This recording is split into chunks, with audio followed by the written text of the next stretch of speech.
EMS Chief Eric Newman. We have Ben Smith, our firefighter, critical care paramedic. Justin Beasley, your communications director. March 13th, always the day that will be etched in the history books of the Mount Juliet Fire Department. Can't tell the story of the Mount Juliet Fire Department without that date. 2 years ago, this day, this department, EMS Transport, was founded. So first off, I guess in a way, happy birthday, guys. If you can, tell our audience that's new to Mount Juliet, those that live here, just how much pride you take in your work and the impact that y'all have been able to have over these last 2 years. Yeah, so with the community support, we were able to start EMS Transport March 13th, 2023 at 7 a.m. And we transported our first patient roughly about within the first hour. We started running EMS Transport. The community impact and support that we've had has been tremendous. We've definitely been able to lower response times within our community by providing 3 ambulances 24/7, as well as fast response, advanced life support, fast cars and engines. In our department and our team here, we really take pride in the community and being there for our community. One of those members that's there for our community is Ben. Ben is actually a former U.S. Community Credit Union Employee of the Month, so he is one of the top-notch guys that we have. But Ben, tell us the pride that you take in your work, and it's hard to believe that it's been 2 years now that we've been doing this. So I think it's pretty great. I came here in October of 23 and have had no regrets. Since then, we've started adding more equipment, driving one of our brand new ambulances here, so all 3 of our frontline ambulances are brand new, with talks of adding more stuff. We're constantly upgrading our protocols, adding new things to provide better care for our community and our patients. And I encourage all to come check out Mount Juliet, because there is quite a bit to offer here within this department, growth and education. So it's been a great transition to move for me to come up here. Absolutely. Thank you for your work, Ben. Eric, I want to talk with you a little bit. March 13th wasn't your first day on the job. You had a lot of preparation before then. Can you tell us just how much pride you take in not only getting this off the ground, but the support you've had from our Board of Commissioners, city management, not only to fund the resources, but to also have the manpower, men and women behind this to make it work. You can't halfway do EMS, as I've learned. No, there is no halfway doing EMS Transport, especially. I came on board with the city in August of 2022. Since between August and March, we were basically building EMS Transport from scratch, along with the city administration, city manager, Board of Commissioners, Deputy Chief Edwards, and the fire administration staff. We really had to get to the grindstone and start building. Coming off COVID, we had to find ambulances, which at the time was ambulances were on back order. I mean, you place an order, you were looking at 2 to 3 years before you would see the ambulance. The Board of Commissioners thankfully agreed to allow us to purchase used ambulances, because you can't get an ambulance service license without having an ambulance. Their support and the community rallying behind us just added the fuel to the fire to make this vision come true for us. Absolutely. Ben, if I can ask you and give you a moment just to brag and maybe shed some light on the co-workers that you have.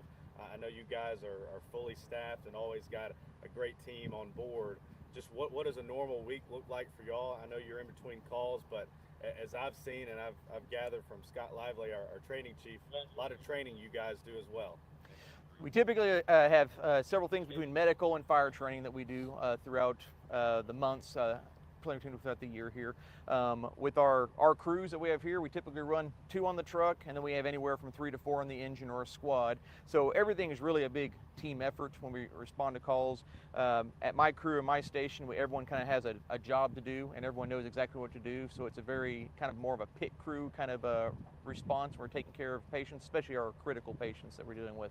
So that is a nice thing that we offer here at Mount Juliet, is that you have more hands, more people, more minds working to provide great care and ultimate transport to these patients. Yeah. Eric, I put out a graphic today, 7,600 patients that you guys have administered to totally over the last 2 years. Can you provide some context for that number and what that means for our area and how much of a footprint you have? And I would guess 7,600, that number, at least to me, not knowing as much as you, would mean we really have warranted needing an EMS in Mount Juliet to provide that for the citizens. 7,600 in a 2-year time span is busy when it comes to patient encounters. We definitely, as we sit today with the 3 ambulances, we definitely keep them running to fulfill the need when someone calls 911.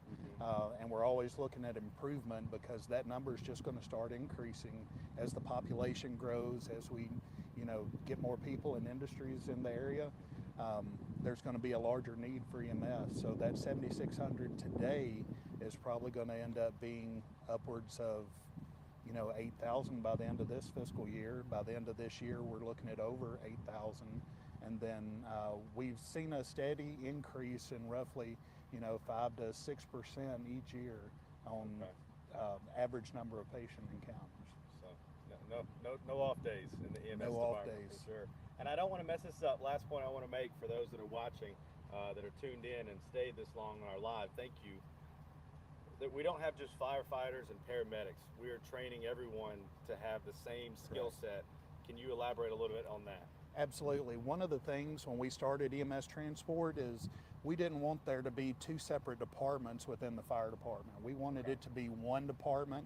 So everyone from the, at the time was a firefighter emergency medical responder, is now a firefighter EMT, and anyone that we've brought in as an EMT or a paramedic is now a firefighter EMT or firefighter paramedic soon to be.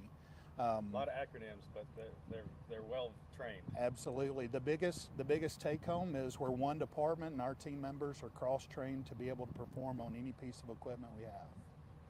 That is outstanding news to those that live in Mount Juliet, for sure, and I'm sure that they can tell the difference in the EMS unit and transport unit that we have. One stat you can take away from this that we've said ad nauseum at the city, the mayor said it in his State of the City address, that you can find on the City of Mount Juliet's Facebook page. One of just 10 cities in Tennessee with EMS Transport. We don't take that lightly. We certainly have a lot of pride in that between our men and women that are on the front line. So thank you for that. Happy birthday once again. You got a big year 3 ahead, and EMS week coming up in May. So we got some more promoting to do with the great fine men and women that we have within our department. So thank you all for joining us. If y'all want to sign off and tell them goodbye. Thank you. Thank you.